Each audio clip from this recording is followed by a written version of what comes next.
Bonjour à tous et bienvenue dans notre matinale, 5 minutes de méditation quotidienne tous les matins sur notre page Facebook et sur notre chaîne YouTube. Ce matin, j'aimerais partager avec vous un texte qui se trouve dans la lettre aux Corinthiens, lettre de Paul aux Corinthiens. Et le premier passage se trouve dans 1 Corinthiens, chapitre 10, versets 5 à 6. La plupart d'entre eux ne furent point agréables à Dieu, puisqu'ils périrent dans le désert. Il est question du peuple d'Israël.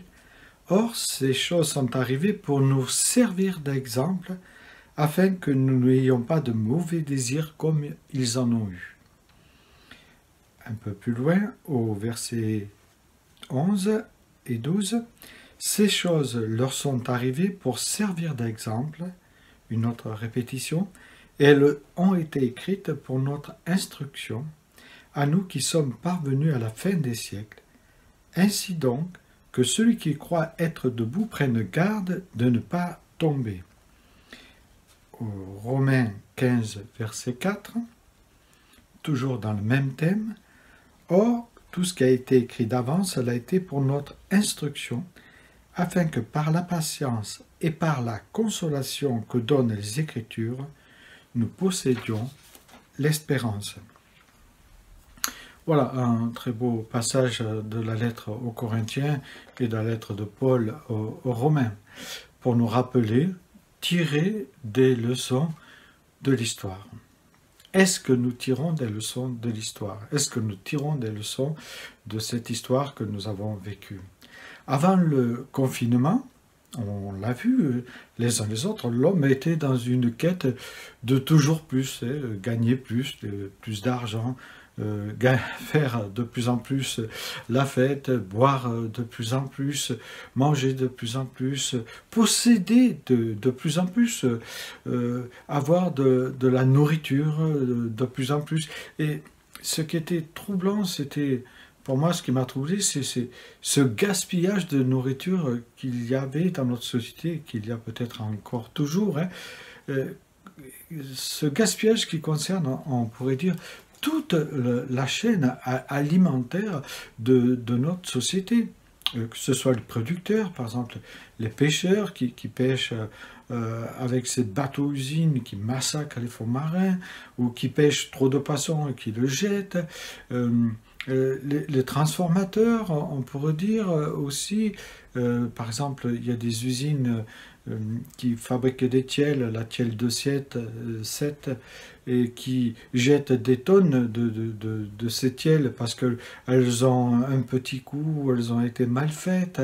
Nous voyons les distributeurs collectifs, ou même tout ce qui est emballé, on le jette parce que c'est périssable. Voilà, en fait, un gaspillage énorme dans notre société, que ce soit dans les cantines, ou même le gaspillage alimentaire, on pourrait dire à la maison. Mais si on regarde bien, et si on regarde les chiffres qu'on nous donne, qui, je pense, d'ADEME sont des chiffres assez justes, on nous dit qu'il y a un gaspillage représente à peu près 30 kilos de nourriture par personne. Donc 7 kilos de produits qui n'ont même pas été déballés de leur emballage. Oui.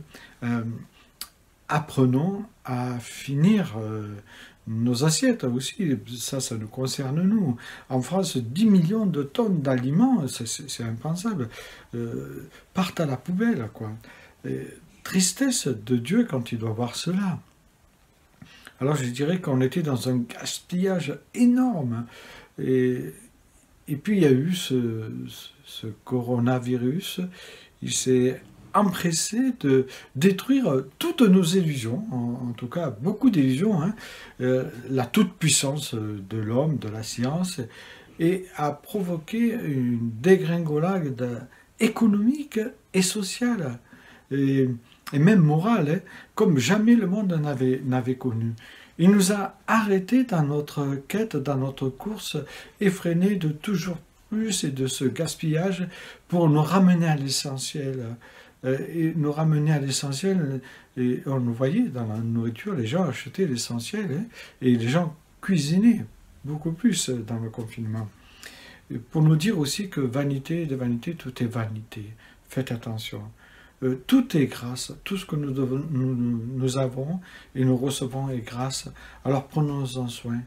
Et depuis ce lundi, nous vivons petit à petit un déconfinement progressif, les uns les autres. Hein.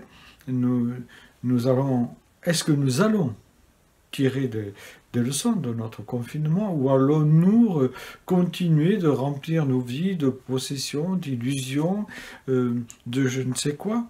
Allons-nous mettre Dieu au rencard, au placard? Allons-nous tirer des leçons de l'histoire? Ou allons-nous faire comme le peuple d'Israël qui n'a pas su tirer des leçons de l'histoire et qui malheureusement a vécu le jugement de Dieu? Oui, est-ce que nous allons tirer des leçons de l'histoire, revoir notre manière de vivre en famille, prendre plus de temps en famille, acheter autrement, vivre et acheter autrement, hein, acheter aux producteurs qui sont près de chez nous, plutôt que passer par des producteurs qui arrivent d'Espagne, d'Italie ou je ne sais quoi, manger aussi des fruits de saison, des légumes de saison. Allons-nous vivre autrement et prendre du temps pour vivre la communion fraternelle en Église? Est-ce que ce temps de confinement qu'on a eu va nous amener à réfléchir et à vivre ces choses autrement?